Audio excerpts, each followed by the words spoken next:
কথায় আছে নেই কাজ তো খই ভাজ।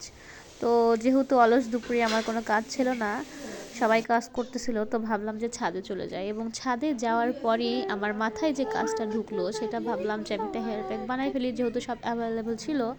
তো এই তো দেখতেই পারতেছেন, তো হেয়ার প্যাকটা আসলে আমার মাথার জন্য ছিল না, সবার জন্য ছিল।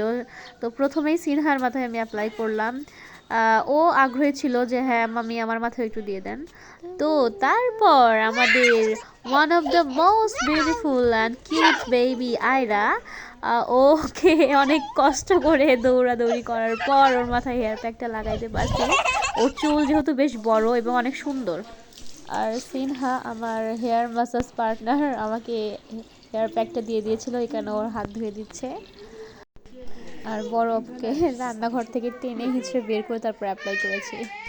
এরপর ছোট আপুকে রান্নাঘরে ঢুকে নির্যাতন করা শুরু করেছিলাম। আর এর ফাঁকে, আমার ব্যস্ততার ফাঁকে, আমার ছেলে যে মহৎ কাজটা করছিল আপনারা দেখতে পাচ্ছেন। ও কিভাবে ওর ফুপ্পির ছাদ পরিষ্কার করছিল একটা ঝাড়ু নিয়ে। সেম আমি যেভাবে কাজ করি আমার কাজকেও ফলো করে, দেখেন কিভাবে অ্যাপ্লাই করতেছে আমার কাজগুলোই।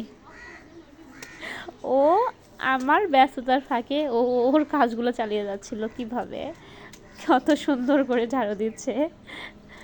আচ্ছা, একটা একটা করে প্রত্যেকটা ময়লা দূর করতেছে।